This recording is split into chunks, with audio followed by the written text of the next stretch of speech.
Grayson Report. Happy Saturday. How's everyone doing? Did anyone do anything interesting while we wait for people to trickle in?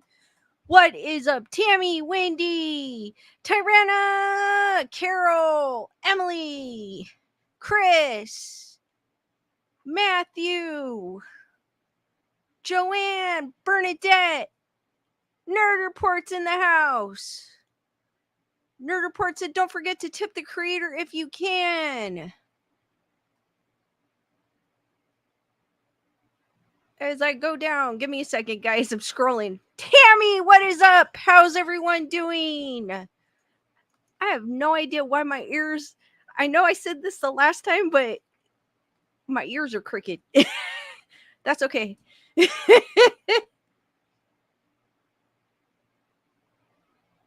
Matthew goes, messing around. I'm figuring out the app for my Qui-Gon lightsaber. I know some of those can be tricky.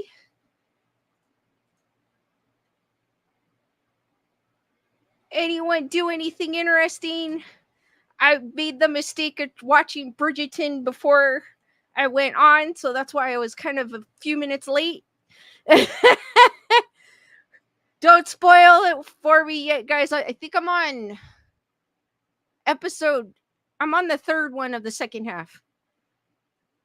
And I had 20 minutes left, but I was like, Heather Salvatore, what is up? How's it going? Glad you can make it. Chris goes, the world is crooked. Well, yeah, it is.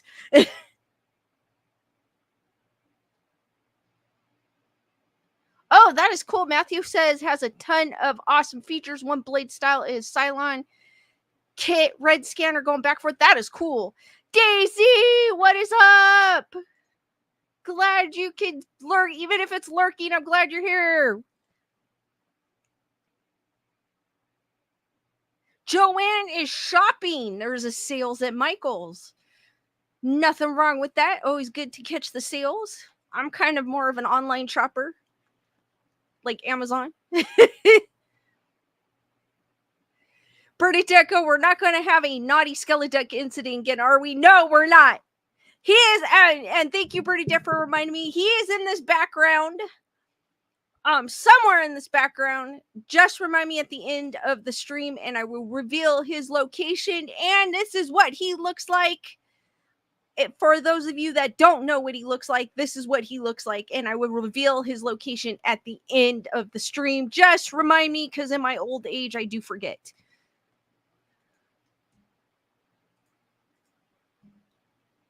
But he is not in an uncompromised position this time.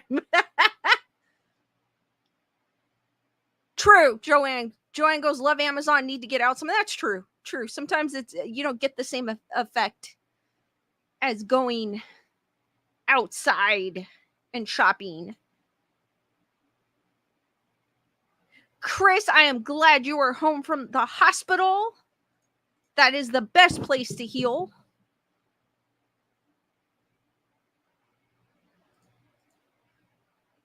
We'll wait a few more minutes before we get into the nitty-gritty for people to come in. Whoa. That's like a weird lighting. There. Trying to turn the lights down so I don't look like a ghost. but I don't know. Maybe you want me to look like a ghost.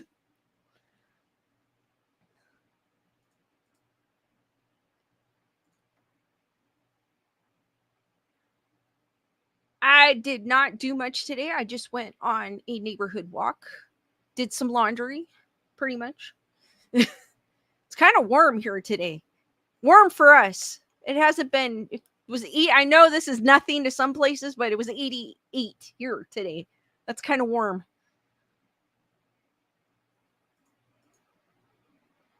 A lot of people were barbecuing in the neighborhood because I smelled barbecue walking up and down the hills.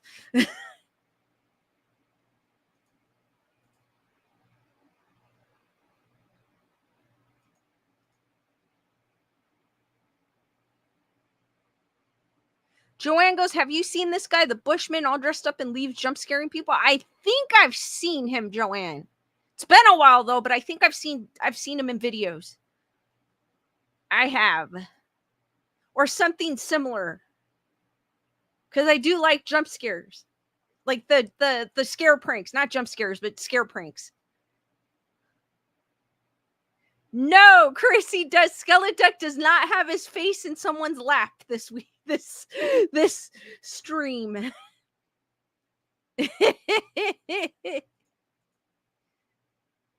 Oh my gosh. I was just thinking, I wasn't even thinking correctly. I was just like, oh, that'll be a good spot. He'll blend in. And then I didn't realize. If you know, you know. Heather Salvatore, I am glad you were able to make it. I know I come on a little late for some of those that are on East Coast time or Eastern Standard Time. Carol goes, I did laundry, vacuum the whole house, washed kitchen floor, mowed edge of driveway, and the yard, and dog pen, made dinner, and did the dishes. Wow, you had a very productive day, Carol. Chris goes, oh, he blended all right. Carol, you made use of your Saturday for sure.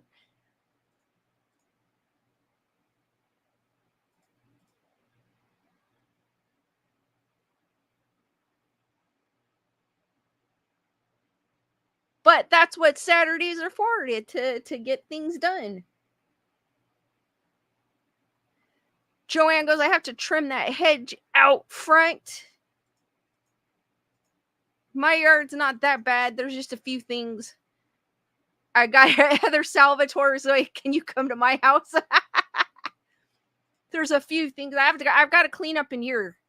I'm just trying to figure out how am I gonna place things. The background's gonna be the same. I'm just more worried about on this side, the side that you can't see. It's kind of cluttered. Joanne goes, beekeeping tomorrow. Have fun, Joanne, with your beekeeping. That sounds so much fun. I love bees. Carol goes, only from 2 p.m. to 8 p.m. I was lazy in the morning. And I was kind of lazy this morning too. I was debating on whether to go on a walk, but no, what happened was I decided to do weights, and I hadn't done weights in a very long time, so now I can't move. I did squats, clean and presses, bench press, push-ups, yeah, triceps. Probably shouldn't have done all those in the same workout, and I think it's been a year since I lifted weights. So, needless to say, it's been an adventure trying to sit down and get back up. But that's a part of weightlifting.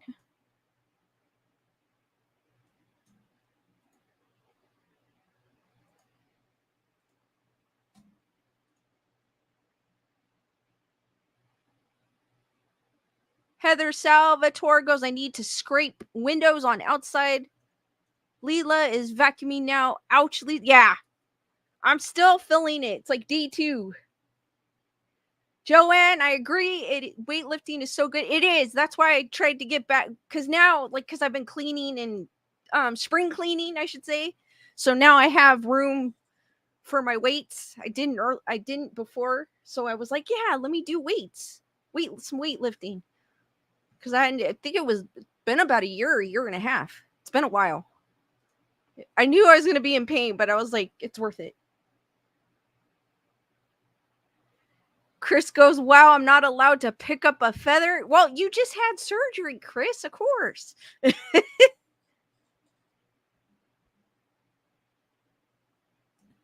right, guys, let's get into the nitty gritty. Have any of you heard of the Loveland Frogman out of Ohio? Joanne goes, keep yourself strong. Exactly. That's why I'm trying to get back into it. I'm a cardio girl, so I like to walk. I do kickboxing. My exercise bike. I need to take my other bike out actually, but that's kind of what I do. I do cycling, kickboxing, and walk or hike. So I'm more of a cardio. So I got to get myself into the weightlifting. Joanne goes, no. Tyrana goes, no, I have not heard of it either. I came about it by accident when I was searching for things to talk about. Chris goes, yes, it's where I live. So I came across this and I thought it was kind of interesting. I have talked about Bigfoot. I've talked about Bigfoot, Loch Ness, some other cryptids that have come along. Even what was it? The Fresno Nightcrawler, which looks like pants. I do like myths and legends, so this is no different. And people have asked if I believed in Loch Ness or Bigfoot. I'm like, if there's a story about it, there's some reason why there's a story. So I do believe that there's something to the effect that someone saw something. It might not be exactly what people are describing it as, but somebody saw something. Bernadette goes, the only thing I hate more than clowns are frogs. What, Bernadette? What's wrong with frogs?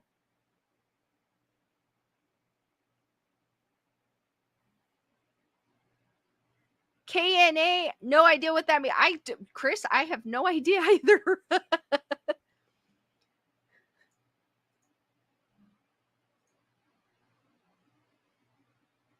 So this is Meet the Loveland Frogman, the legendary amphibious monster that supposedly haunted Ohio for decades.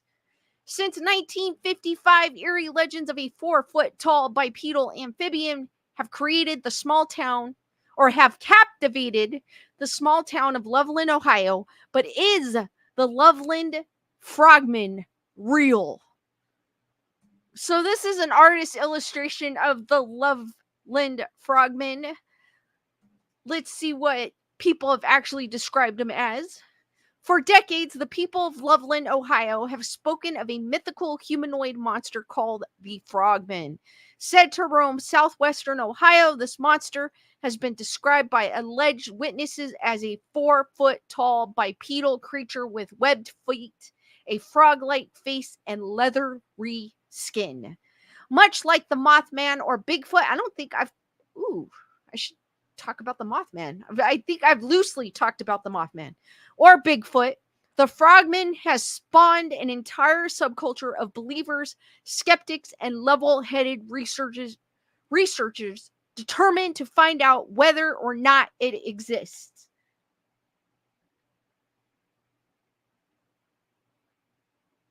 Carol goes, frogs don't bother me. Froglings are good to eat.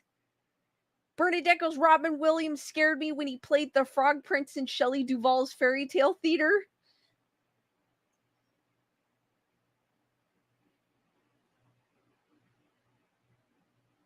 I'm trying to think Bernadette, I'm trying to think if I saw that. I don't know if I have. I've forgotten a lot of the stuff I've seen. Chris goes, you would think that Bernadette would like my house. And while many are quick to regulate the Frogman to mere campfire tales, tail fodder, and cryptid lore, the alleged eyewitnesses' reports have struck such a chord with Ihonians that they've inspired several books and even a musical, and led Loveland, Ohio to make the Frogman their official mascot. How cool is that? But is there any evidence that the Frogman exists? It's like it's kind of interesting because the when I was talking about aliens, the Varginha, I think it is in Brazil, the Varginha alien incident, they also have they didn't say like the mascot is an alien, but they kind of adopted the alien kind of in that area. So it's kind of the same way. They kind of which it's kind of cool for towns to do that. There's nothing wrong with that. I think that's kind of cool. The history of the Loveland Frogman. The frogman was allegedly first spotted in the 50s. According to local legend, a traveling businessman was driving down a dark road in Loveland, Ohio, late one night in 1955 when he came upon a terrifying sight.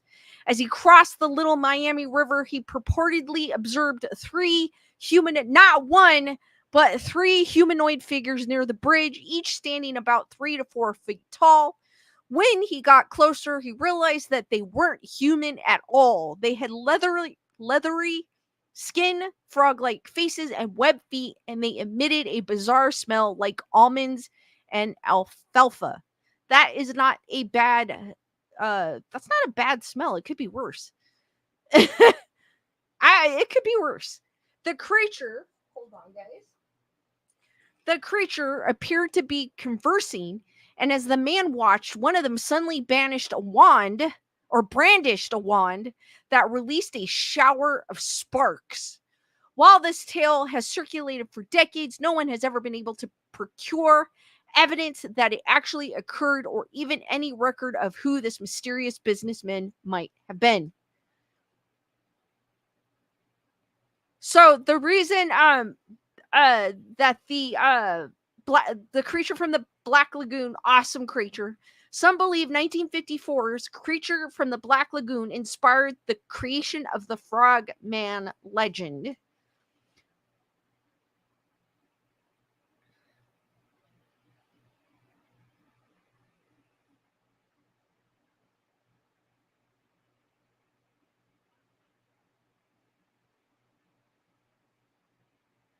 Carol goes, it's nice, but a little run down, needs some maintenance. But this was far from the only Loveland Frogman sighting. Decades later, Loveland police officer Ray Shockey was driving along Little Miami River late one night in March of 1972 when he spotted something moving on the road. He stopped his car, and when his headlights illuminated the street, he allegedly observed a monstrous creature. According to Skeptoid, Shockey claimed the monster, crouching like a frog, had leathery skin and must have weighed between 50 to 75 pounds. The creature then purportedly stood up on its hind legs and stared directly at Shockey before climbing over the guardrail and vanishing into the river. In the 1972 sighting is revealed to be a hoax. What?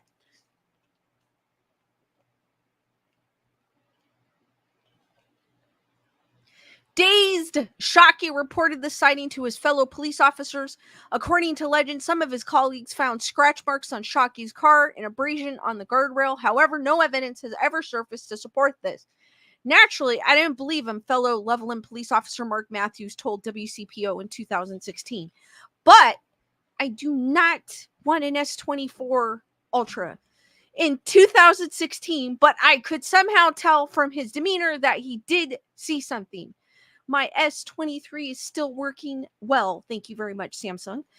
And just days after Shockey's alleged run-in with the Loveland Frogman, Matthews had his own strange encounter. Late one night, Matthews reportedly spotted a bizarre creature on the road. Not knowing what it was, he shot it. At the time of the sighting, his description seemed to match Shockey's, a 3 to 4 foot long lizard-like creature. These reports fed rumors of the Frogman cryptid for decades. However, in 2016, Matthew came forward to confess that the story was a hoax and that his report had been blown out of proportion as the story was retold over time. He now claims that the creature he'd seen was an iguana without a tail, probably somebody's lost or abandoned pet. I don't think there's a lot of iguanas in Ohio, is there? After he shot it, Matthews explained he recovered its body and showed it to Shockey, who confirmed it to be the same creature he'd seen. However, by this point, the story had already taken on a life of its own and been incorporated into Frogman lore. Frogman sightings continue. The Loveland Frogman myth gained new life in August of 2016 when a couple came forward claiming to have spotted the creature while playing Pokemon Go. I played that for a bit. Loveland local Sam Jacobs said he and his girlfriend were walking to, I was about to say he and his girlfriend were walking toward Ohio's Lake Isabella, catching digital Pokemon creatures on their smartphones when the legendary frogman appeared in front of them. We saw a huge frog near the water, Jacob told WLWT at the time. Not in the game, this was an actual giant frog. Then the thing stood up and walked on its hind legs. I realize this sounds crazy, but I swear on my grandmother's grave, this is the truth. Jacobs added that the creature was about 4 feet tall, just as in all of the previous accounts. He also sent WLWT some photos to support his claims, though the images were too dark to properly make out the figure in them. So this is allegedly a photograph that Sam Jacob took, I'm assuming, while he was playing Pokemon Go, and this is supposedly what he saw when he was out there. In the end, Jacob was left uncertain what to make of his bizarre encounter. Not sure if it was a frogman or just a giant frog, he told WLWT. Either way, I've never seen anything like it. Dusty, how's it going? Tyrana goes, I would think they would hop up. Well, yeah, it doesn't matter if they're 4 feet tall. If they look like a frog, I agree with you, Tyrana. They should hop or something. Joanne goes, how does something crouch like a frog? Don't frogs hop? They probably saw it. You know how when frogs are kind of resting? That's probably what they meant. Chris Barber goes, I heard about another story. Supposedly a woman got pulled under in Ohio River a long time ago. Carol goes, that picture doesn't look right. And Carol also goes, imagine the jump it would have. Exactly. Because if it's a huge frog, it's probably has some strength to it, and it probably can jump far distances. Bernadette goes, I bet frogs love to listen to hip hop. The Loveland Frogman in popular culture. The Loveland Frogman has admittedly never been captured, and there's no concrete evidence that it ever existed. What's more, the legend emerged during a time when mysterious water-dwelling monsters pervaded popular culture.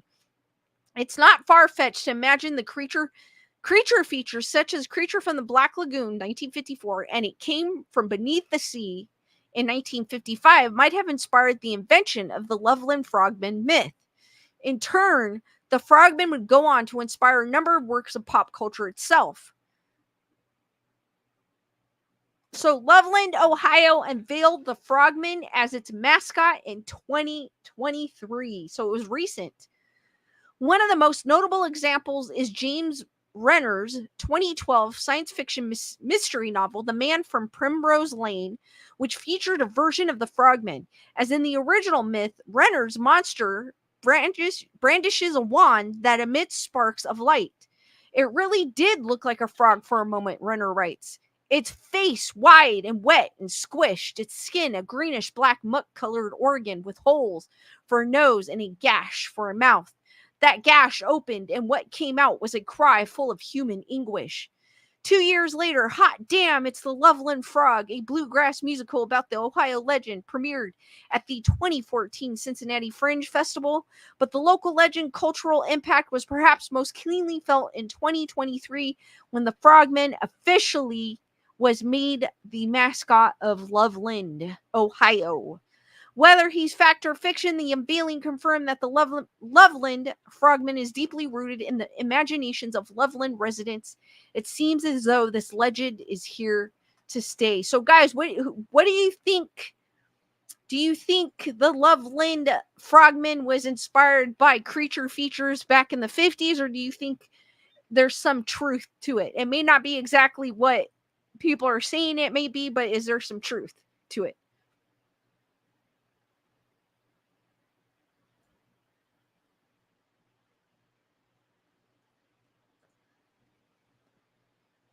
Joanne goes fake. I believe there's something, but might not necessarily be what people are saying it is. Lisa Boo, what is up? And what's up, Sabrina?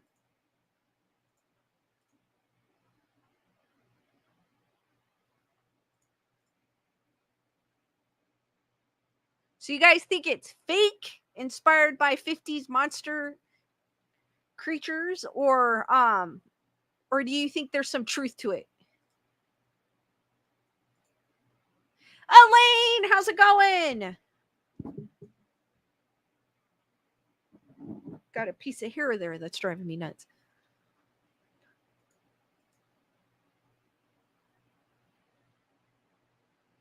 Chris Barber goes, true, but Ohio doesn't have iguanas. That's what I was thinking. Ohio doesn't have iguanas. What's up, other side? How's it going?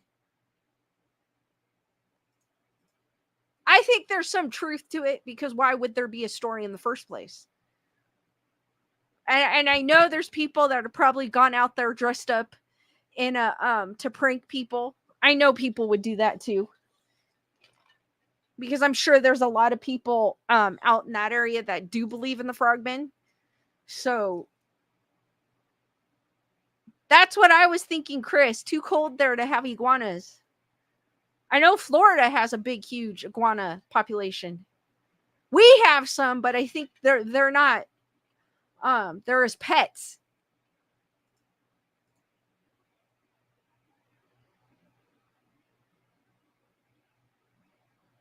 Heather Salvatore goes, we have toads for the most part here in Massachusetts. There's a protective membrane on it. When my dogs touch it with their nose, it is like LSD. I dislike toads. Oh, no way. That is crazy. Crazy and cool at the same time. We've got frogs, but I don't think they're in toads, but they're not. Doof Doof, thank you for your super chat. Love you, Lisa. I like frogs. I am listening. Doof Doof, hearts for Doof Doof, guys, and I hope you are feeling better and on the mend from your surgery this past week. Thank you, Doof Doof. I appreciate that. Hearts for Doof Doof, guys. Heather Salvatore goes, they get effed up. That's crazy. I would not think that a toad would cause problems. That's crazy.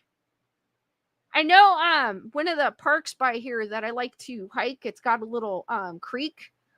I never realized that there were fish and crawdads in there, but there's fish and crawdads. And I saw the last time I went, I think I went like 2 weeks ago, there was people like fishing them out, and I was like, leave them alone. I mean, it'd be cool. I mean, I think they were fishing them out to eat them, but still, like, leave them alone. And I know another park we when I was younger, growing up, it used to be full of crawdads, but I don't think it is anymore, because I think too many people had fished them out. But toads, frogs, I know we have them. I just don't see too many of them here.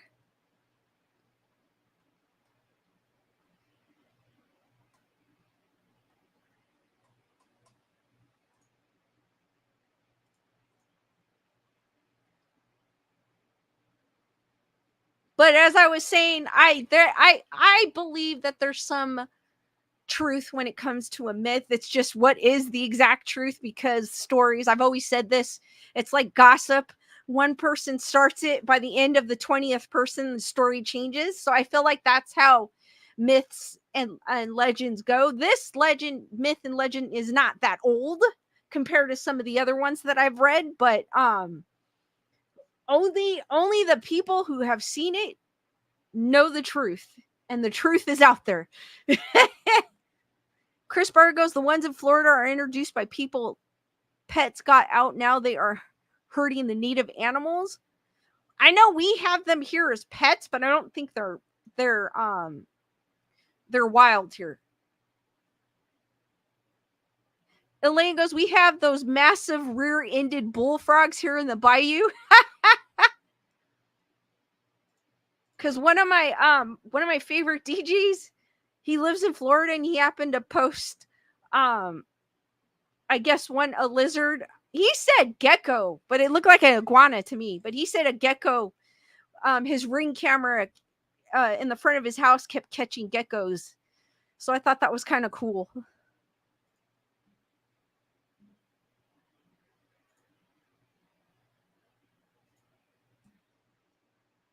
I think I had as a pet, I had geckos and I had tree frogs. Heather Salvatore, people released them in Florida so wrong. I did not know that. I did not know. I know there's a huge population out there, but I didn't know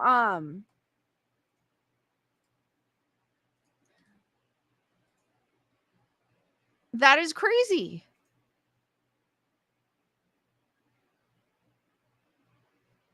So keeping on with the monster theme here, there Heather Salvatore goes, I have crested geckos, Fred and Ethel. That is so cool. I had red ear sliders as well at one point.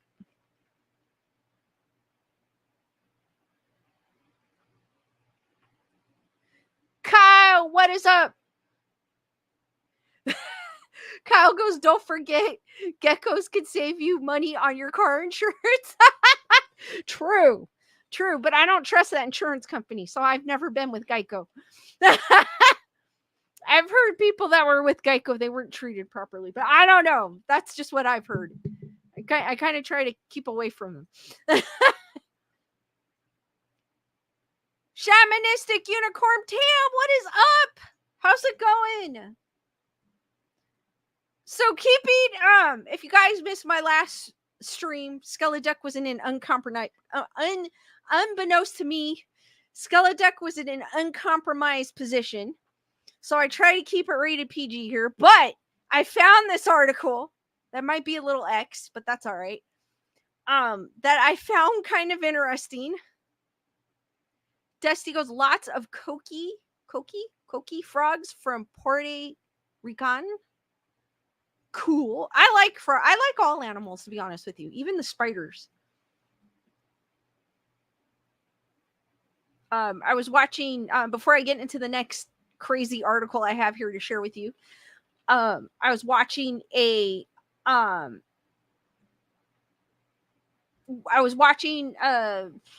YouTuber, and he was in Florida, and he was going through the forest area, and he was looking for spiders. Like, he was a scientist for of some sort, I guess, but he had a love for spiders. So he was looking for the most poisonous spiders, and he was putting them in his hand. Like, he goes, here is a black widow, and he had the thing in his hand. I was like, and then he had a brown recluse. He had one crawling on his hand, and I was like, dude, that guy is brave, or he just doesn't give an F.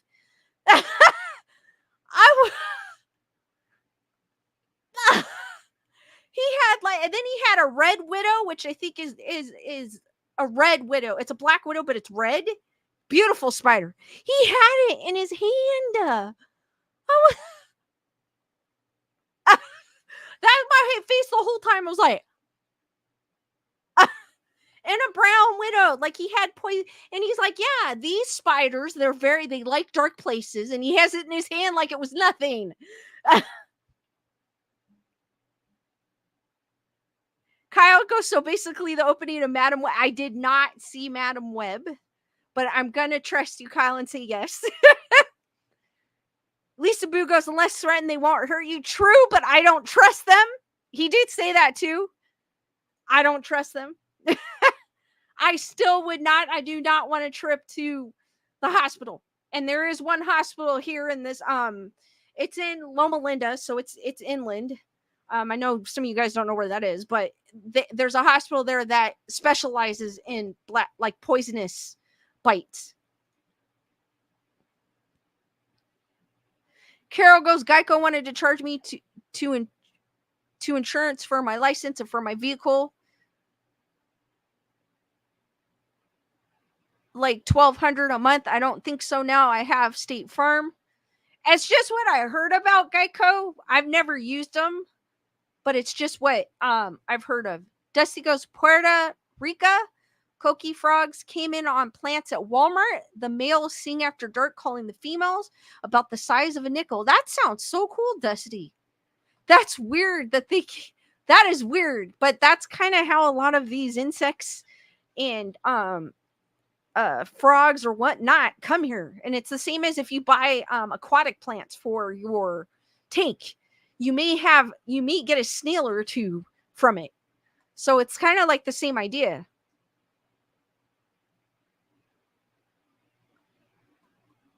Yeah, that Carol, I was thinking the same thing. I was like, nope.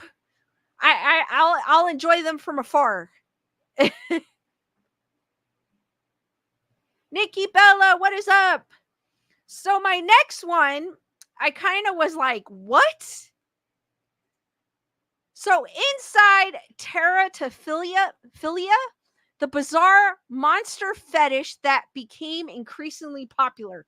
Have any of you all heard of, oh, these are cool nail wraps. Sorry, I just went bird. So have any of you heard of teratophilia?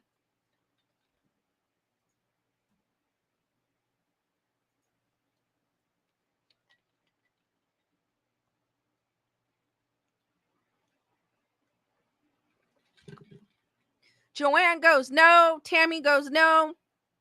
I have not either, but I kind of was like, what? When this article just popped out of nowhere when I was searching.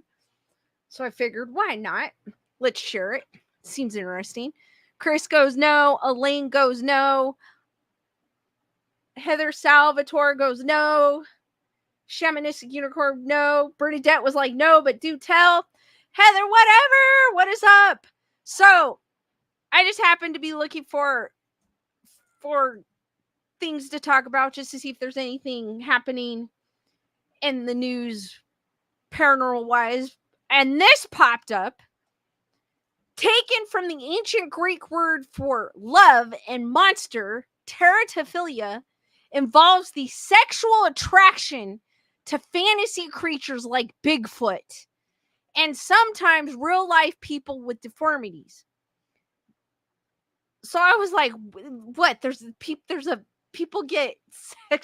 People are sexually attracted to Bigfoot. I was like, okay. One could easily mistake teratophilia as the Latin term for some type of horrifying disease. However, it defines the sexual attraction to fictional monsters or people with deformities. Teratophiles or teratophils certainly comprise a small chunk of the world's population, but the subculture has grown in visibility and popularity over the years. I have heard people who have been in love with inanimate objects like boats or who have married boats. I've talked about the woman who married Ghost.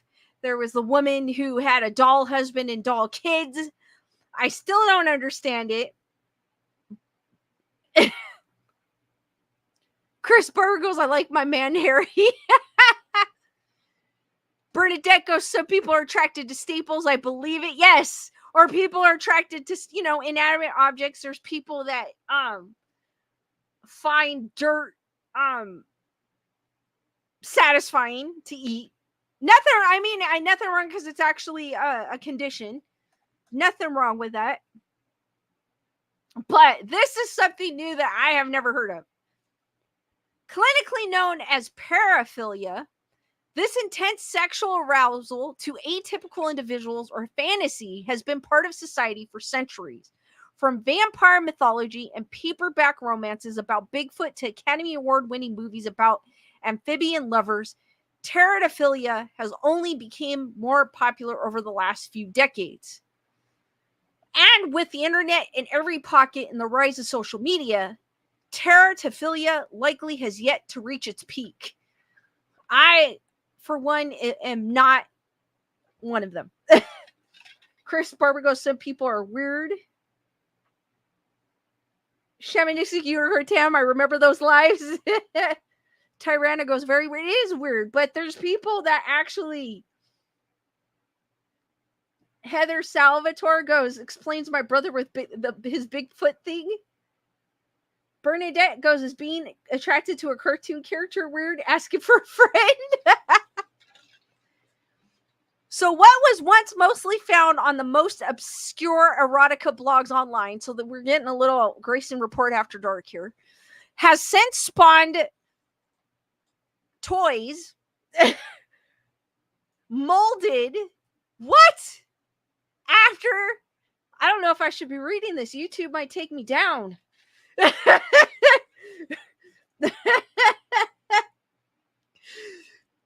After the, I'm just going to say G, of fictional characters like Godzilla and Marvel Comics Venom.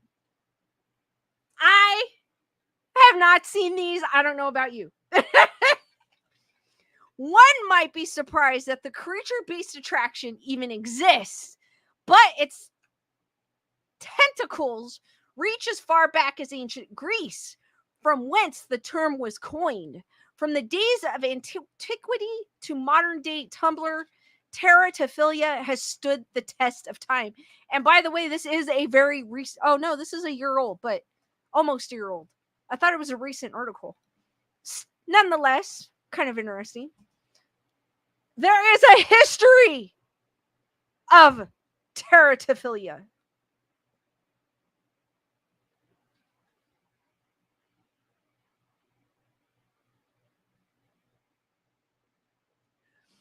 The term teratophilia derives from ancient Greek words teras and philia, which respectively translates to monster and love. Terato, meanwhile, refers to physical abnormalities like birth defects. The most ardent teratophilies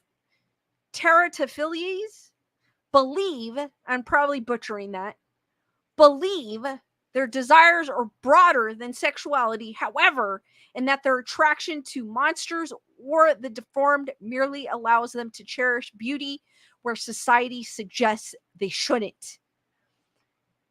Teratophilies, it's kind of like X-Phillies. That's what they called us X-Files fans. Shamanistic Unicorn Tam goes, single is sounding better every second. Are often unable to engage in sexual relations with the creatures they desire, since they tend to be fictional. Ultimately, however, teratophilia and zoophilia, or the attraction to animals, yes, there's people, I've seen the people that are attracted to animals, do appear to share an ancient foundation. The oldest known representation of teratophilia is perhaps the Minotaur from Greek mythology. Legend has it that Queen Pasiphae of Crete was so desperate to have the sex with a bull that a carpenter named Daedalus built a what? Okay, a little bit of warning. We're going to Grayson Report After Dark, rated P 2000 times rated R. Built a wooden cow for her to climb inside of and be wheeled into a meadow. What? To do something with a bull.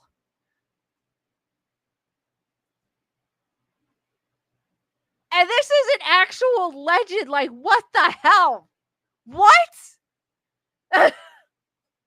Shamanistic Unicorn Tam, I know this story. I have never heard of this story. Matthew goes, Crete, as in concrete. Thank you, Matthew. I appreciate that. Heather, whatever goes, that's awfully complicated. She's Bernadette goes, glad you moved Skeleduck for tonight. Kyle goes, Mo. Matthew goes, how we made it this far is amazing. Ew, I know. I agree with you, Matthew. The result was a half human, half bull with the body of the former, but the head and tail of the latter. So, I mean, how else would a Minotaur happen, right? But that was a little too much information for me. I don't know about you guys. The psychology of terratophilia. Terratophilia. You know what? Hold on. How do you really pronounce this? Give me a second. How do you pronounce? Because I really want to know how to pronounce, if I'm pronouncing it correctly.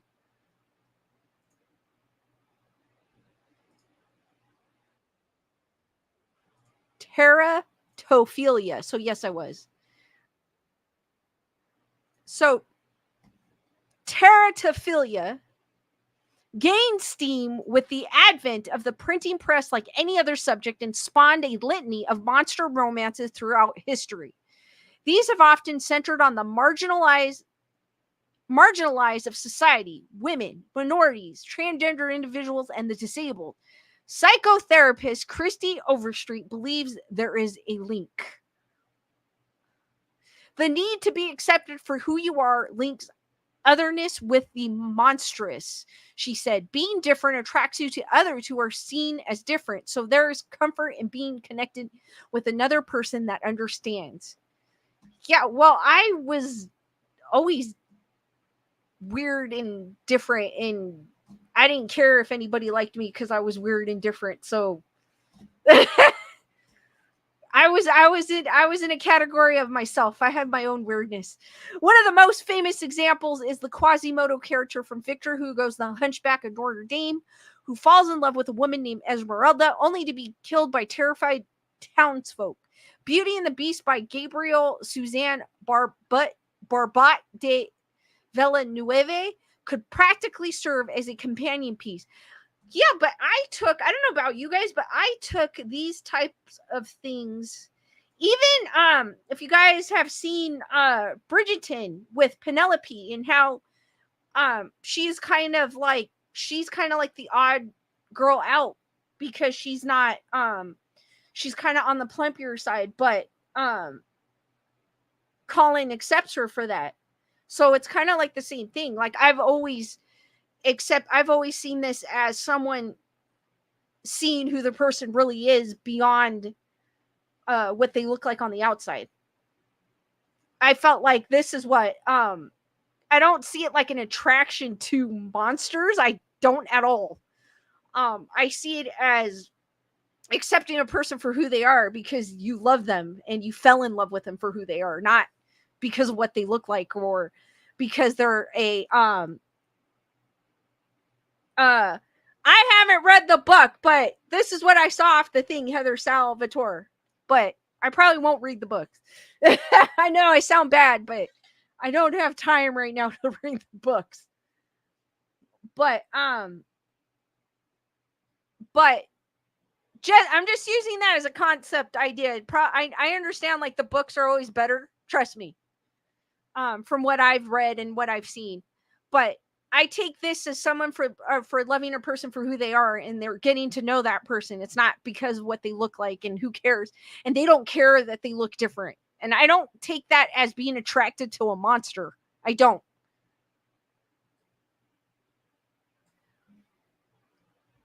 For author Virginia Wade, teratophilia is almost certainly rooted in escapist fantasies primarily experienced by women.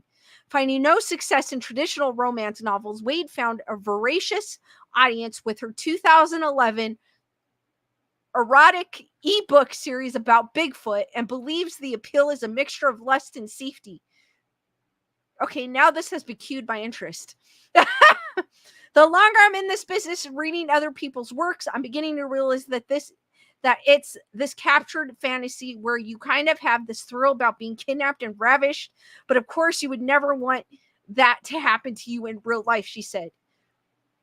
The danger of it, the dark quality of it, and the taboo nature of it, I think that all appeals, and actually mostly to female readers. Why do we read books? So that we can go somewhere else for a while and experience something that will never happen to us, which is true. That was the reason why when I was reading, I haven't read in a while, it was a way for me to relax and escape and to some distant land.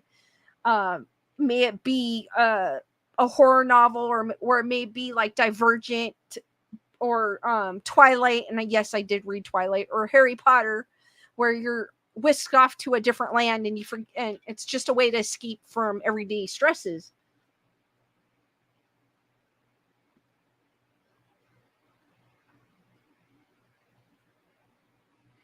Carol goes, philia is what it's called when people and animals get together sexually. And I've seen that. I've heard of that, Carol.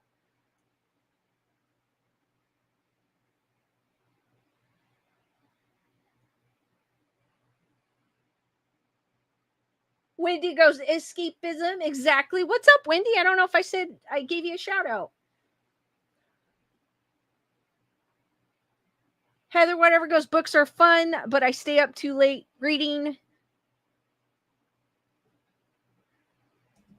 Teratophilia, but I never took it as teratophilia.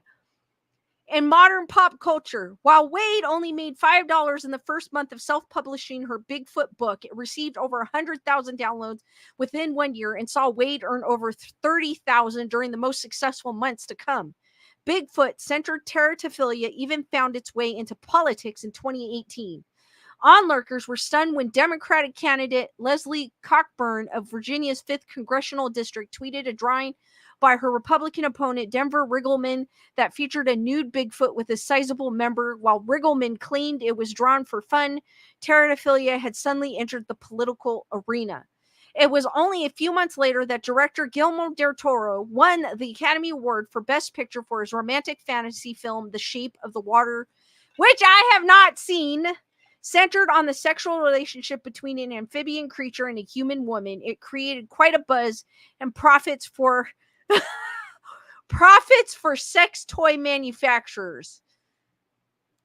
Okay. I've been anticipating this movie for a while, said Air, owner of Xenocat Artifacts. The shape of the character designs are gorgeous, and I love Del Toro's work. Tailored to teratophiles, Air's... I don't know if I should keep reading this because this is going into unspooky territory. You can get the point. Based on the film, was produced. I didn't even know. I should have read this before. I know that this is. I have a bad thing. Like, I'll skim through articles, but I won't read the whole thing.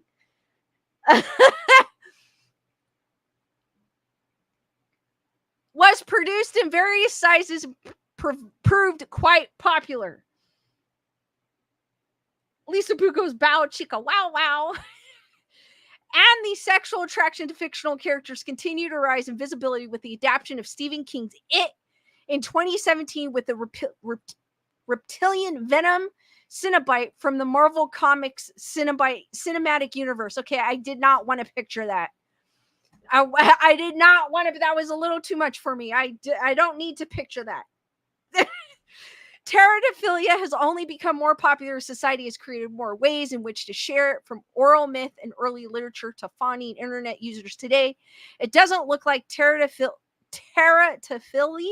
are going anywhere, especially when a film involving their attractions was awarded an Oscar. This is way too weird. All right. Enough with Grayson Report After Dark. Daniel, what's up? Daniel, you came in at a great time. Heather, whatever goes, it won't be Comic-Con, it would be Hoo-Ha-Com. Heather, whatever's just waiting for Twister 2. Dusty goes, I don't think I'm in Kansas anymore.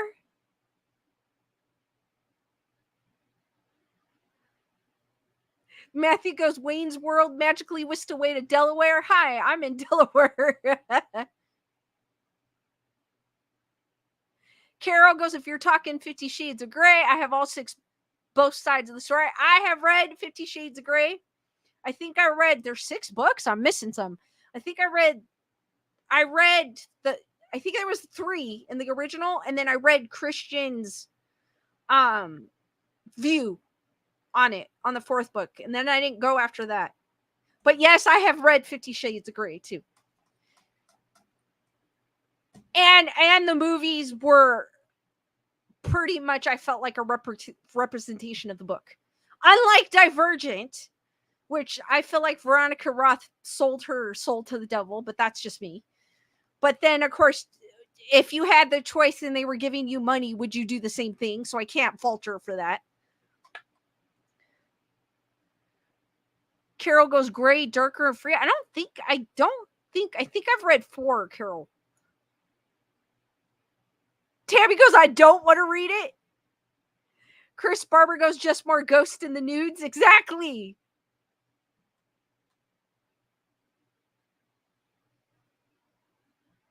Daniel goes, summertime, lots of work here, but I made it. I'm glad you're able to make it, Daniel. Matthew goes, missed some real weirdness. You did, Daniel. Elaine goes, I read the 3. Like, I always like the books better. I do.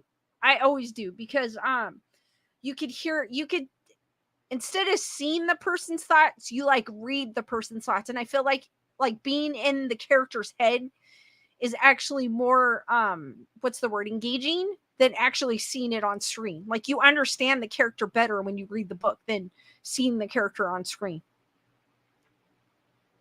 Carol goes, they are Christian side. I know I read 1, Carol. Daniel goes, my ears were burning, so I thought I'd better check your stream.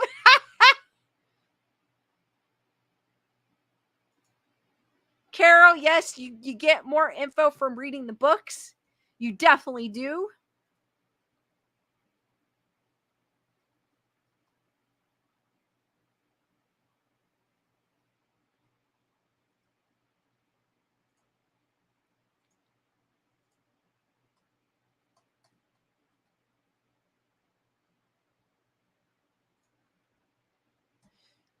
So, going with the legends and myths after the teratophilia. Still an interesting article, though, because it actually goes way back. Which makes sense, because how does a minotaur come to light? Hey, it makes sense. Heather Salvatore, I never read Anne Rice, because I started reading when I was younger. I hated books. I didn't enjoy books until I was older, until I was in my until I was way older. So I never really got into Anne Rice or what you call it, Stephen King. I love, don't get me wrong, I love Stephen King, but I just never really read his books. There was one book I did read about him, and I loved by him, and I loved it. What else was it? Like, growing up, I never enjoyed reading books, so I never read Tolkien, or some of the. Obviously, I had to read the books from school, obviously, but Heather, whatever goes, humans are weird enough on their own. Very true.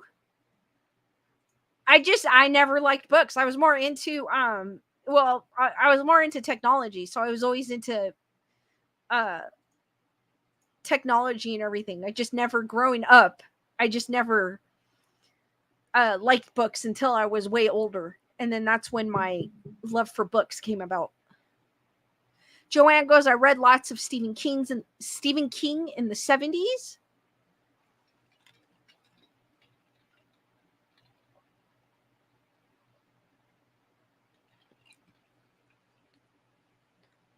Though I do own a lot of the books, because I went to, when I would go to the thrift shops, I would see a bunch of Stephen King, like the hardback, and I would grab them. I was like, oh my God, this is Christine. Oh my God, this is Pet Cemetery. Like, so I grab them. So I do own them. I just never, or Bag of Bones. I have Bag of Bones. I have Christine. I have Pet Cemetery. I forgot what other ones I have. Shamanistic Unicorn Town goes, I've not read or seen. And I know I had a friend growing up, she loved books, and she would always be reading, but it was just not my forte when I was younger. Heather, whatever goes, I got mad at Pet Cemetery and stopped reading him. Elaine goes, it was either romance novels or horror books. That's a weird combination. Carol goes, I read Pet Cemetery and saw the movies, and all the movies did was make the visualizations more real. Oh, that's cool. Wendy, King, Coots, and Peterson. I read James Patterson books with the Women's Murder Club. I loved his books. that kind of started off my reading journey. My reading journey started off with James Patterson, with true crime, believe it or not. And I know I'm way behind on the murder, the Woman's Murder Club books, but Dusty goes, being dyslexic, it's always such a struggle to get through the page without losing my place. I lose interest and fall asleep. That used to, Dusty, that's weird. I was not dyslexic, but that would happen to me. I would just lose interest. I couldn't remember what I read. I didn't care what I was reading when I was younger. Now I can read stuff and not even think about it and can tell you exactly what it was about. But I used to have no interest in it. I just didn't like reading. And I struggled with it growing up. My friend in 6th grade, she had the reading level of a 12th grader. Mine was like a 3rd grader, 4th grader at the time. I always struggled growing up with my reading. Joanne goes, I prefer to listen to ebooks since my brain injury. Nothing wrong with that, actually. Wendy goes, I have to read it out loud. Sometimes I have to, depending on, because sometimes my mind drifts away. Daniel goes, I was a speed reader.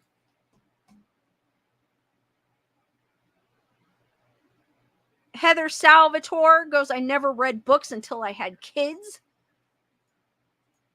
Sometimes it just, sometimes I just started to. I don't know. I picked up a book because I was bored at work and there was a book there. So I picked it up. And like I said, it happened to be James Patterson and fell in love with it. And the rest was history.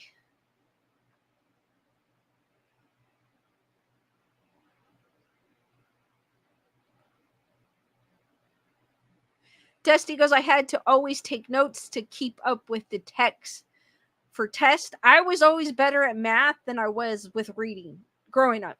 And then when I got older, it evened out.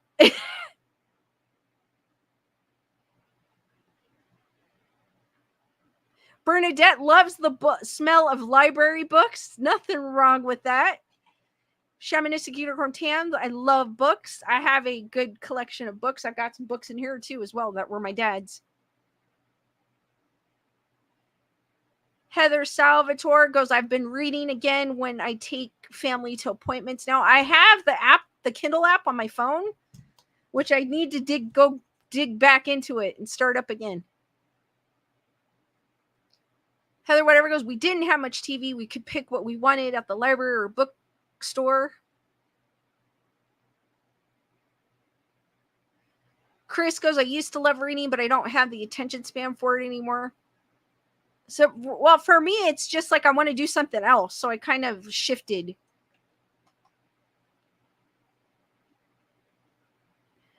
Elaine goes, brains are like fingerprints. We all have our own chemical makeup. No judgment at all. I learned later in life I had ADHD. Very true, Elaine. Everyone learns differently. We don't all learn the same way.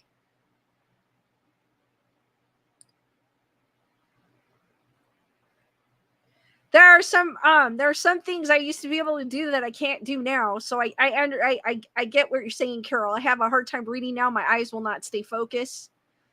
Tammy, I like reading books on Kindle. It actually, when I discovered the Kindle, nothing compares to having a book in your hand. But when I discovered the Kindle, I could take it anywhere, and I was like gold. So it's the only good thing about the Kindle.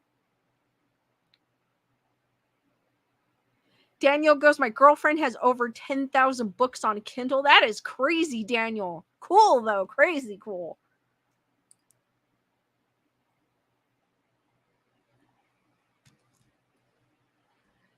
Daniel goes, Sandman Slim is a great read. Carol reads a lot of true ghost stories on my Kindle.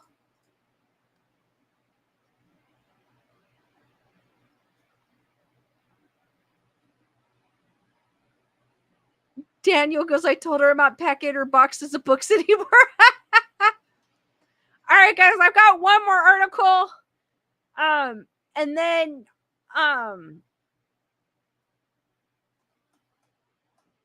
this is 10 horrifying ghost legends from Texas. I love legends, so I'm always going to read about legends. And these are from Texas specifically. I've talked about some last stream. I talked about a few in California. So this is Thompson Island Bridge. The bridge is haunted by the ghost of a soldier who normally shows up before or during a war. The soldier promised his brother that he would return home no matter what, prior to them both leaving to fight in the Civil War. Marfa lights.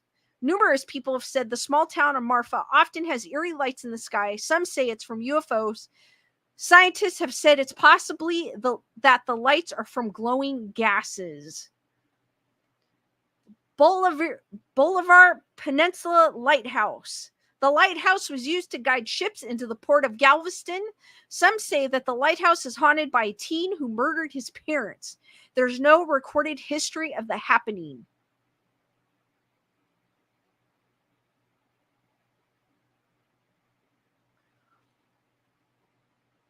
The Matt Street in Harlingen. There's a little girl who haunted Matt Street. Many people have reported seeing her crying. The moments later, she vanishes.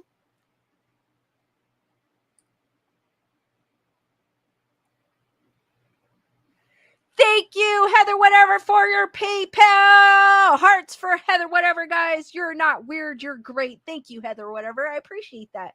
Hearts for Heather Whatever, guys. Thank you. Carol's watching Ghost Hunters and myself at the same time. That is super. And my show at the same time. Thank you, Carol. I appreciate that. And I go, if you guys love Ghost Hunters, I guess they're looking for a place to go. They're no longer with Travel Channel, I believe. So if you notice, Jason does post on his YouTube. So if you like to see Jason investigating spooky places, check out his YouTube. I don't normally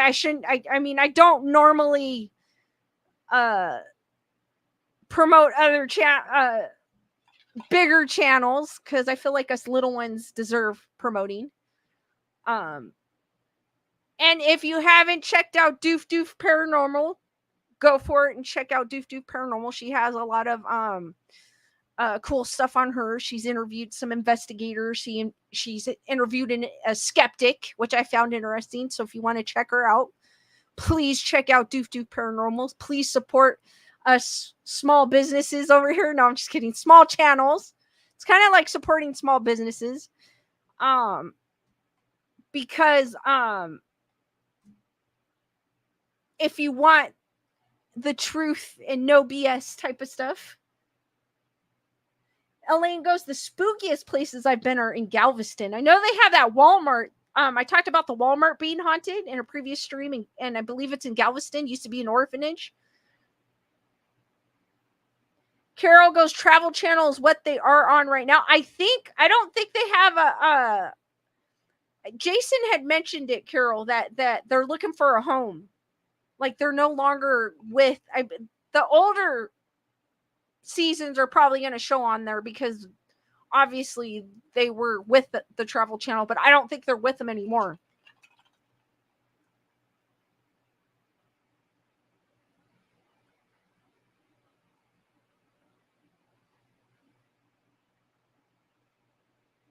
Daniel goes, all we have to do is wait till it gets dark here in the mountains. Camp Lulu Sam's. The camp is outside of Bronzeville. Locals say the camp was closed after a counselor murdered many campers. Some say the sound of the girls could be heard from the property at night. That is scary. The Bexar County Hospital, located in San Antonio, now known as UT Health. The hospital has been labeled as haunted. Security cameras have caught patients behaving odd. Things escalated when patients started dying in room number order. The deaths ended when the next room was vacant. What? That is note to self: do not go to UT Health in San Antonio. Center Theater, located in Corpus Christi. The theater is haunted by a usher who was stabbed to death by a jealous boyfriend just after the theater opened in 1942. Matthew goes, I think they still have one left for October, and that's it. Carol goes, I've heard that too. That's why I'm surprised to see them on the Travel Channel today. Well, I'm pretty sure you're going to see like reruns of Ghost Hunters on the on Travel Channel because they still have rights to those episodes as they were part of the channel to begin with. Wendy goes, no activity since we finished half the attic space. They're probably happy with how it came out. Haunted railroad tracks in San Antonio. The train tracks at Shane and Villaman is located at a school bus that stalled. Suddenly, a train appeared and the collision killed all the kids on the bus. Legend says that if you put your car in neutral on the tracks, the kids will push your vehicle to safety. We have something similar here called Gravity Hill, and it is a very similar story. If you put baby powder on the back of your car, it said that your car will be, and you put it in neutral, it said that the kids will push your car away and you'll find their handprints on the back of your car. I believe it's in Altadena somewhere, which is in the Pasadena area here in SoCal. So it's kind of cool to see that there's a similar story in Texas as well. And I believe Brandon had mentioned this. He had mentioned this. I remember him mentioning this. Lady of White Rock Lake. Northeast of Dallas is White Rock Lake. Multiple people have said they were giving a young woman a ride home to Gaston Avenue. Then she disappeared from the car. Wow. Arlington Screaming Bridge. The haunted story begins in 1961 after a car full of teenage ladies died after falling off a burnt-out bridge. The bridge is only accessible by foot through River Legacy Parks. Longhorn Army Ammunition Plant. This abandoned Army ammunition plant is now home to the Caddo Lake National Wildlife Refuge. Check out these photos from a drone tour by YouTube channel Explore RC.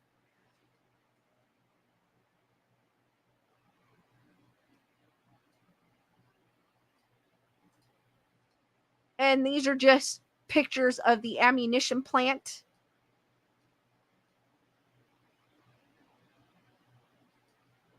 Which is kind of cool. I like old abandoned creepy buildings. All right, guys, what did you think of those creepy places in Texas? Jennifer Marie, what is up? Elaine goes, wait, I lied. Eureka Springs, Arkansas, Crescent Moon Hotel. I've read about that hotel. They turned the morgue into a spa, no relaxing when we were there. Oh, wow. That's crazy. Carol goes, they are cool.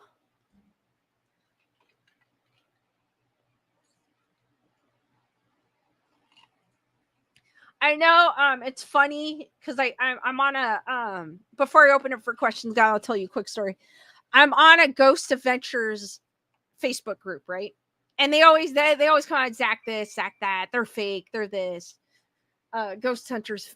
Then every once in a while, the other day someone, because it's a YouTuber I watch. I already know, I've seen stuff on what he does, and I know some of it is BS, right? Because you can tell. Is Franco TV Adventures. He goes to cemeteries by himself, he claims.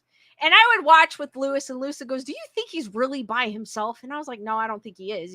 Like, I don't think he would go to these places by himself. He's going to like places in, I don't know where it's, if it's in South America where he's going. Why would you go to those places by yourself? You know what I mean? You could get lost. So I never thought he did, but then someone posted, not him too. And I guess there was a video exposing him. And it's showing him that he has people with him, which I already knew. I don't watch these people for, I watch for the location. I know, like, a lot of times when you ghost hunt, you're not going to find something. Because ghosts don't happen on cue. I don't fault these people for doing what they're doing, because people aren't going to watch unless something's happening. People like drama, people like people like excitement. That's kind of why we watch things, right? To to learn. Some people like watching things to learn. But that's kind of why we watch things. We want to see things interesting, to learn about something, to forget about the stresses of everyday life, right? So it was funny, their reaction. Then of course the comments, they're all fake. And I was like, I was gonna comment, but I didn't. But and then it shows him doing like actual adding through a computer, like adding voices to one of the equipment. And I was like, I know they do that, but I don't dismiss that a location isn't haunted. It may very well be haunted. And I like watching because I like to see the location. I like to see like, you know, I like the people I'm watching sometimes. I like to see where they're going. I like to see what they do. You know, that's why I watch. I don't necessarily take it as truth, but I just like, it's entertainment. That's basically what it is. So I thought it was kind of hilarious that not him too. Jennifer Marie goes, ghosts don't perform on cue. Exactly, they don't.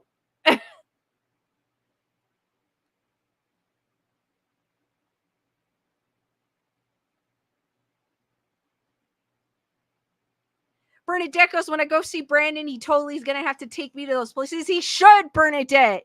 Those sound like cool places.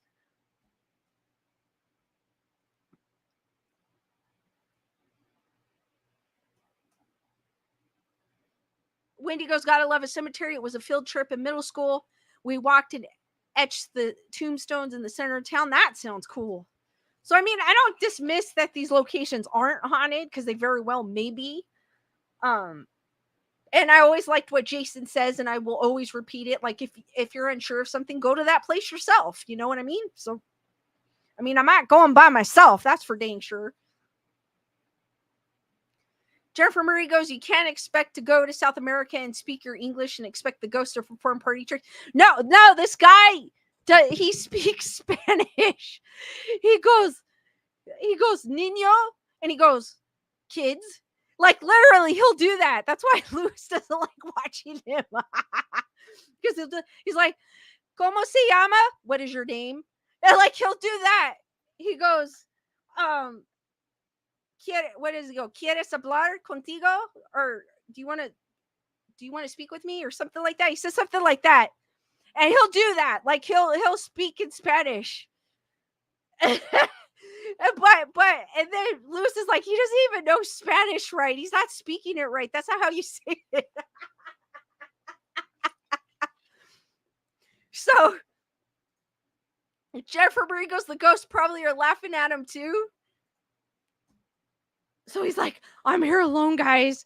And but I like watching him. I think because he doesn't use a lot of he's not very theatrical, so he doesn't use a lot of a lot of production. So that's the reason why I like watching him. He's very simple.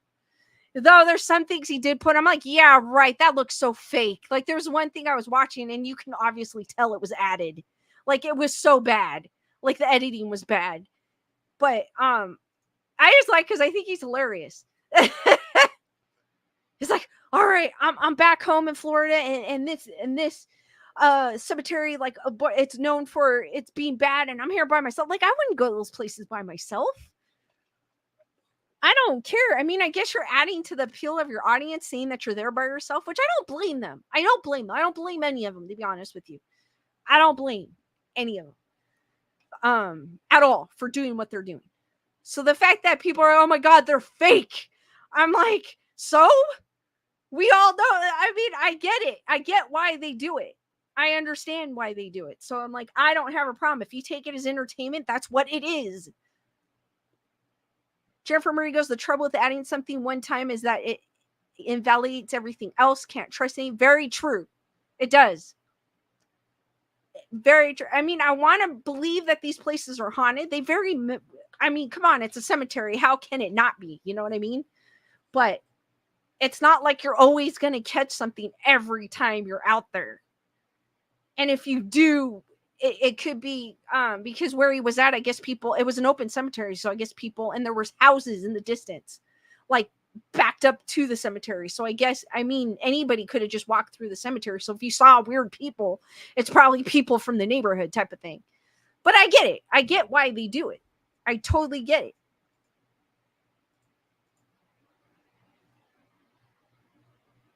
And it's true. You can't trust anything after that. But people watch because it's entertaining. It's not because and they like they like to see where he goes. Like that's why I like to see the places.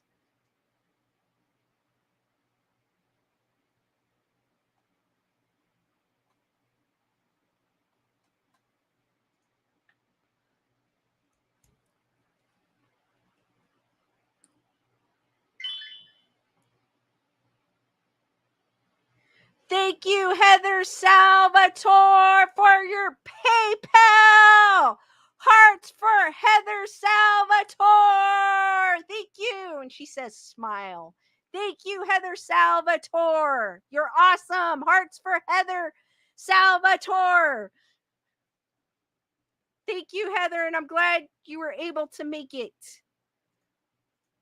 Because I know it's kind of rough for some of you on the East Coast.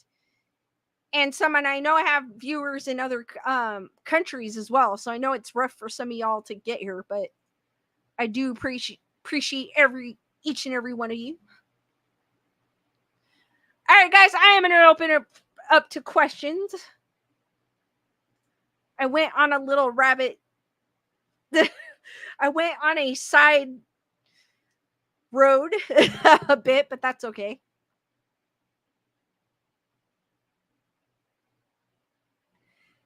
Shamanistic Unicorn Tango, so when are you surprise takeover at Nerd Report? I could. Except I don't know if his audience is going to like my spooky wookiness, but that's okay.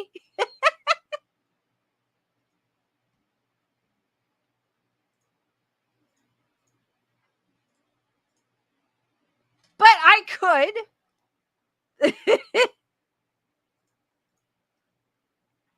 But did you guys like it? Did you guys like it when Nerd Report took over for a bit?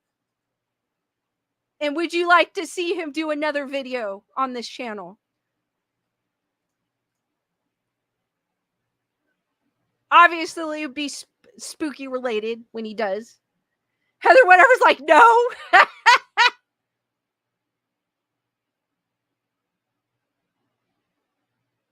Heather Whatever goes, just kidding.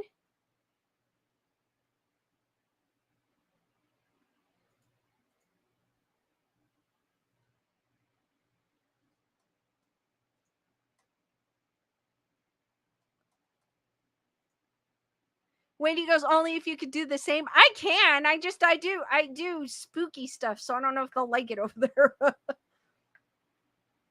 Heather Whatever goes, of course. You two are great. Bernadette was like, I was like, huh, Lisa really changed.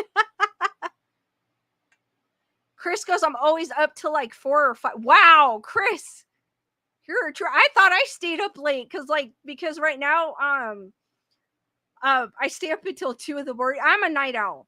Like even when I was a morning person because of work, I was still a night owl. So Elaine goes, I like you on your channel, Lisa. Heather Salvatore goes, I love when you all, Lewis, Bernadette, and Brandon do fun stuff. Oh, thank you, Heather.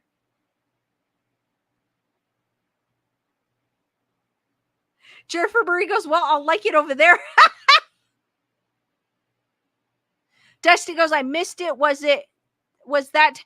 No, it's a standalone, Dusty, it's a standalone video. It was published on Monday. It came out right when I was on my live on Monday. Sabrina goes, I'm up till 4. Oh my God, I thought I was up late.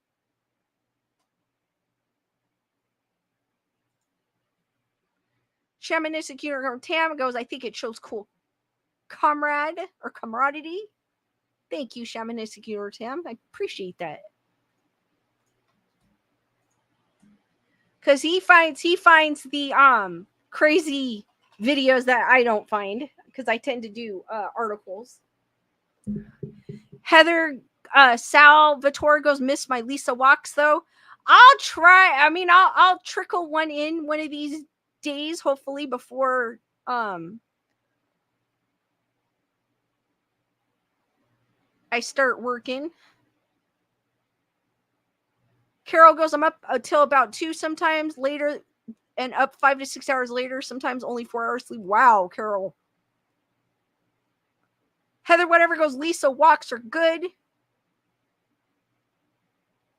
Daniel goes, your voice was different and you grew a beard. I just couldn't tell if I was on the right channel. Heather, whatever goes, I only sleep well when I run, but haven't been able to lately hyper 24/7. The only time I get really good sleep is if I'm dead tired. Other than that, I toss and turn. I mean, I sleep decent, but it's not like the great sleep that I get when I'm super exhausted.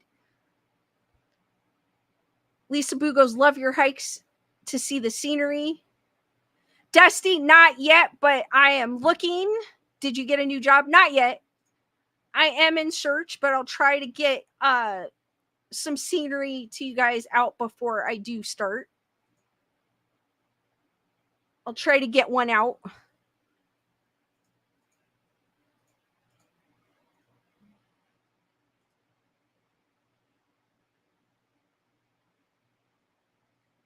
Carol goes, my nephew asked his father, when does Auntie Carol sleep?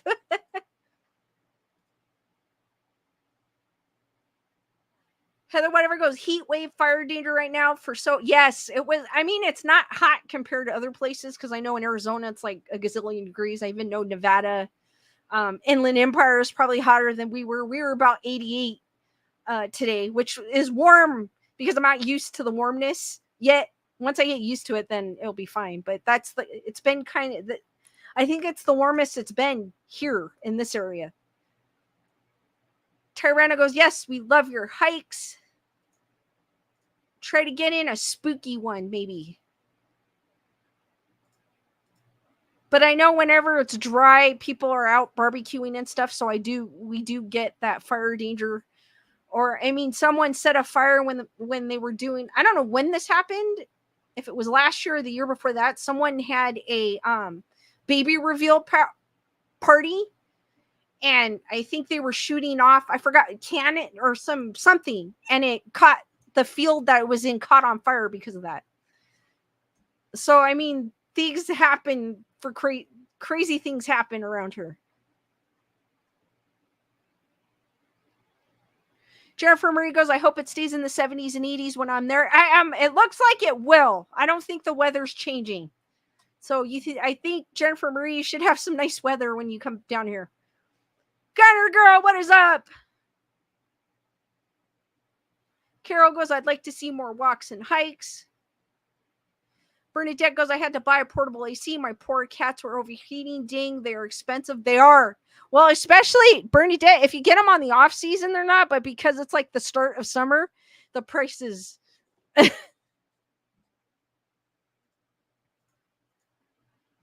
have one, but the problem is it blows my fuse. So it ends up turning off. So I'm like, ugh. Because the main house, I do have air conditioning in the main house, it just doesn't work. And I just haven't had the money to fix it.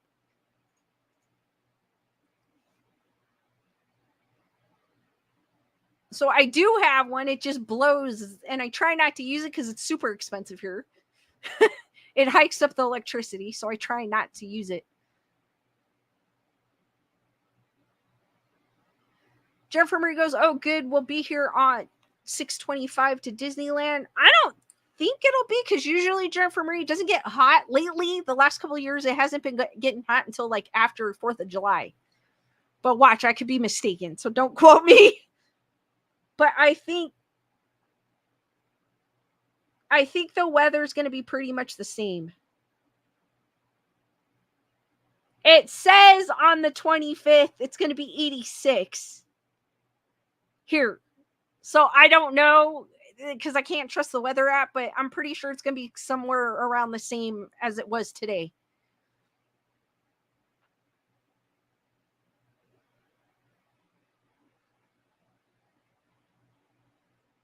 Carol goes, I got my brother to bring down my AC from the attic now just to get it in the window before the heat gets here this week.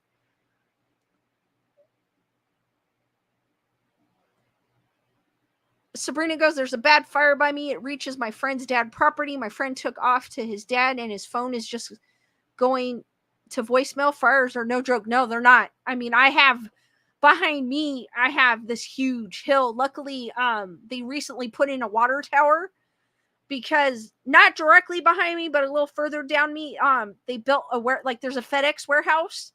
So I'm assuming that's why they put the water tower up there, but I'm glad it's there because now, if there is, uh, we've never actually had a problem, but you never know. And then we have the idiots up the street ahead shooting fireworks up in the sky on 4th of July, which irritates the hell out of me. Jennifer Marie goes, don't curse us with a heat wave. I'll try not to, Jennifer Marie. I'll knock on wood.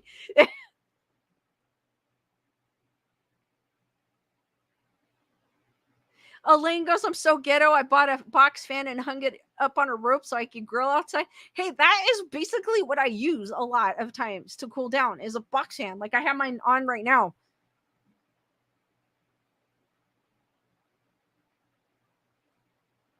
It is, Daniel. It's all about acclimating. It is. I'm not acclimated yet to the heat.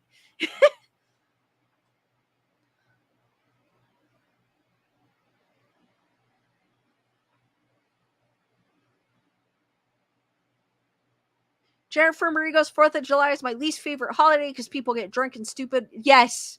While setting things on fire. I agree, Jennifer Marie. They do. That's why I don't like it. And it's like, I'm always, if I'm here, I'm always eyeing the people shooting off bottle rockets. I get so mad. And then, of course, a lot of times the power grid here always happens where my street always the power goes out and then you'll look down the street and they have lights on. I was like, mother effers. Like, why do I not have power and they do? Like, how is it? Like, why is the grid that my house is on always going off?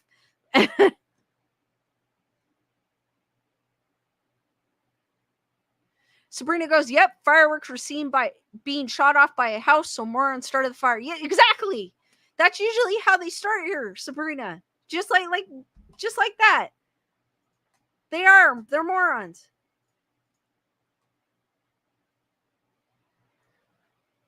Heather, whatever, there is a fine here because they're illegal here, but people still shoot them off.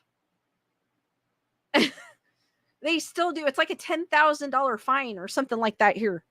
And neighboring cities have also adopted that. So, but I still see them being shot up in the air. And I'm like, dude, there's a reason why they're illegal here. We have a lot of hills.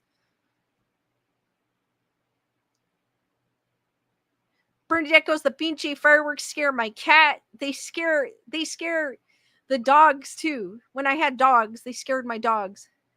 Heather, whatever goes, it's 56 degrees here. I need to go where you're at, Heather, whatever.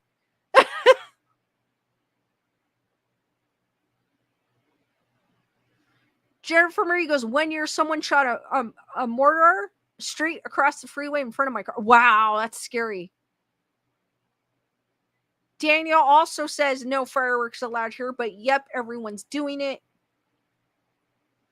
Sabrina goes, it's illegal here. We have so much dry brush, but still people shoot them off.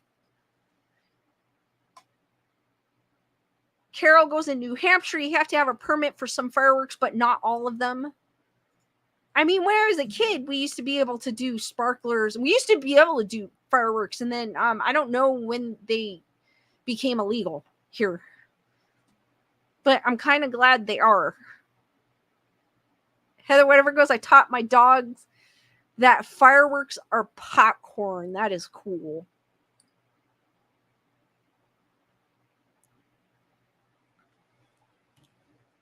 All right, guys, any last minute questions before I end this stream?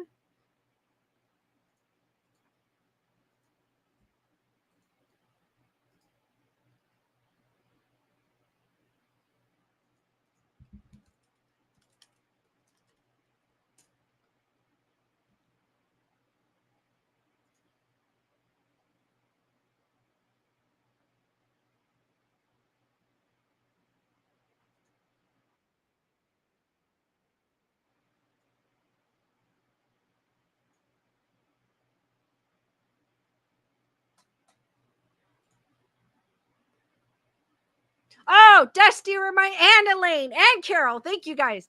Skeleduck. I clicked on something and it started. Skeleduck is right there, right next to my Ouija board. He's got his little butt sticking out. He is right there where my finger is. Right before I forget.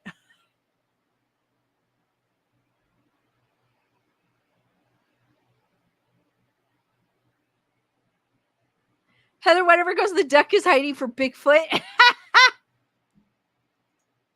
Shamanistic ear herb tam cramped it. No, actually, it's just hiding in the corner. He's on top of one of my Funko Pops. I don't know which one because I can't see from here. Jennifer Burry goes, he's hiding. Chris Burr goes, damn duck. Shamanistic ear tam goes, I was wrong.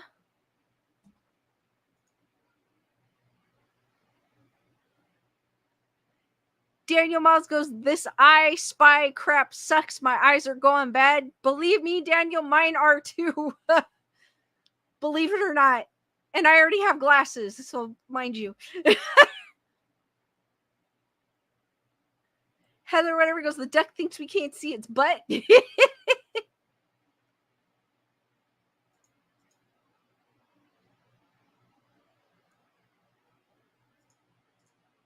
Like when I'm driving at night, the glare kind of gets to me now when it didn't. I used to be able to like drive through it. Now it bothers me.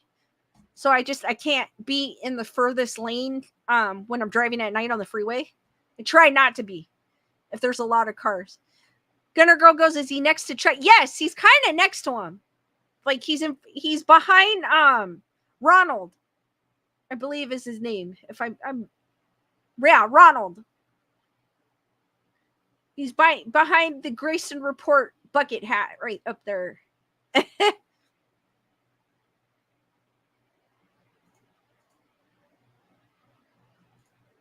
And then I can't read with my glasses on anymore, but I can read without them, if that makes any sense. So I feel you, Daniel.